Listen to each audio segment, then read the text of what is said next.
Chris Lotz with the Pat Lotz Real Estate Group coming back again with another community spotlight video. Great one this month. We are at Brass and Oak here on Main Street, and today we're with Jen. Pat? Hi, Pat Lotz here. Hi, Jen. We're really excited to be here and welcome you to this great community. Tell us a little bit about yourself. Yeah, so I'm Jen. I'm the owner of Brass and Oak. I originally am from South Lyon.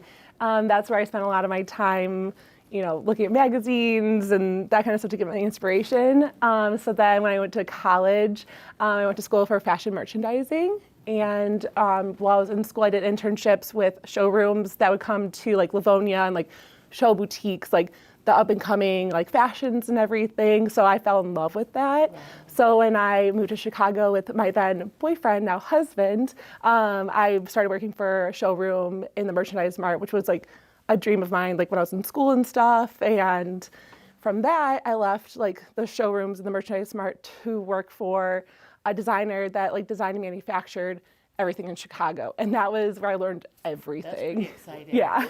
And one thing that we don't normally always see is somebody that has such an extensive background and very something similar to this. Mm-hmm. So I think a lot of people drive towards a passion, but that's been a part of like your whole life, like your passion.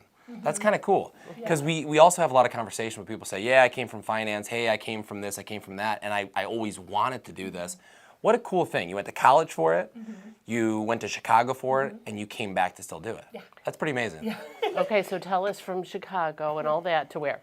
So what brought you back home? Yeah, so I'm really close to my family and Nick's family. My parents are best friends with his parents, so we're very close-knit.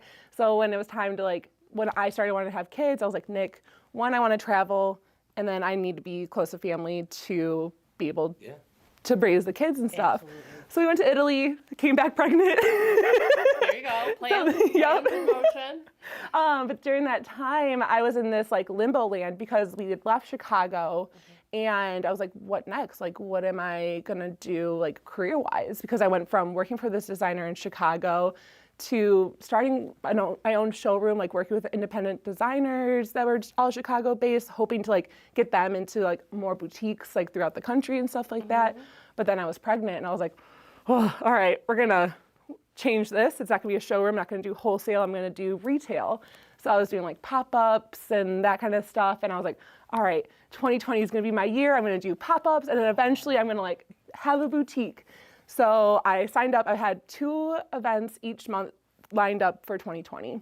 Well, you all know what happened. Yeah, it didn't happen. Yeah. So, you know, yeah, exactly. So I was a stay-at-home mom, and I loved it until I was like, okay, I need to do something again, because I've always been that person like didn't want to be a stay-at-home mom, which is not like a bad thing. It's just not a good thing for me personally.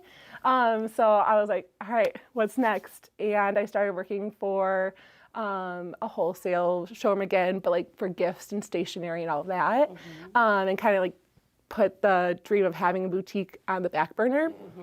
And like last May, I literally started selling off like my racks, my mannequins, product that I like had stocked up and all that kind of stuff, because I was like, it's not going to happen. Yeah, because I loved the job that I was doing, because I got to like meet boutique owners and sell them product. That's how I know Natalie from Wallflower Mercantile. We'll get to that story later. But I loved it, and then I think a great place to kind of pause too is let's talk about that family. Yeah. So husband Nick, 2 kids. What are the ages? Yeah. Where are they at this point in time? So Nick and I have been together for almost 13 years, married for 6, about to go on our 6th anniversary. We have 2 kids, Liam and Oliver. Oliver's our 4-year-old, and Liam's our 8-month-old. Oh, wow, you're busy. Yeah. Busy and maybe barely sleeping. Yes, I don't sleep. But like you said, you know, through an interesting time, transitional periods, Chicago, Italy, moving back home, now pregnant, 2020. still pushing that passion, maybe pushing it aside, trying to figure out motherhood, also create a business. I mean, what a transitional period. Yeah. It's amazing. So fast forward, it's 2022. You walk into the store that was previously mercantile, right? What did you think? This is where I need to be. Like, I literally walked into Natalie's store originally, and I was like, oh my gosh, her store is amazing. I was like, one day, 5 years down the road, 10 years down the road, whenever she moves out, like, I'm gonna be like, hey girl, like, I need your space. It's my dream space. Let me know when you're moving out. Well, we were driving downtown, about to like go like celebrate our 5-year anniversary, and I see a sign like where her space is now coming soon. I was like, hold on, what? Stop. So I was like, stop. I immediately texted her. I was like, what's happening? Like, is your space still available? I would love to open a store there. She, said, hey, I think somebody like already has it, but I'll give you Mike's information. I was like, okay, cool. So all weekend, heading like on our anniversary, Nick and I are daydreaming and, be like, okay, we can make this happen. And I'm like, I don't know if you know how much work this is. And at this time I'm 7 months pregnant. So I'm like about to have a baby like any day. Let's go. Yeah. He's like, his words that I will never forget is, we'll make it work. Good. Yeah. That's support. We had a similar conversation with Sunny's on the Corner, and husband, financial advisor, same thing. Do it. Yeah. This is the time. We gotta do it. Yeah. And if you don't have that support system within a small business, what do you have? You don't have anything. No. So great to hear. I mean, obviously, your family has to be supportive, moving back, helping with the family, and also creating this great space. Yeah. How did you know Natalie, though? So I knew her from my wholesale job that I had previous to this. So I was selling her product. So I instantly, that's how I had her information and like was able to have that little connection to jump on it quickly. So when you called Mike, what happened? Was it available? Well, this was a busy space, and I know people were lining up the door to try to get this space. So do you know how many people were inquiring about the space? I think at the time, there was like 4 people, if not more. Yeah, that's still competitive. Yeah, I think there might have been even 6. Like it was just kind of a round robin, and there was somebody. So there was somebody, but then she decided to find a spot in Howell, and I was like, he was like, all right, there's still people like that are in line, and I was just like, when I was on my anniversary trip, I had put together a business plan and like a little like collage of like what I'd want this space to look like. So I came that Thursday after I got back to Mike, and I was like, here's my presentation, and he was like, no one did that. he's like, you have a presentation? I'm like, yes, this is my dream space. Yeah. I was like, don't look at the baby bump. Don't let this deter you. No. It's sort of cool. You had the whole weekend to sort of dream about it and talk with your husband to put the plan together, which was in your brain anyway. I know it was in your brain. This came together very quickly. So Mike said yes. He said yes. Yeah. Mike's a businessman, but he's also has very artistic background. So I wonder if that resonated with him as well in kind of your presentation, your passion, and he probably has a lot of great passion as well within his hobbies and his art itself.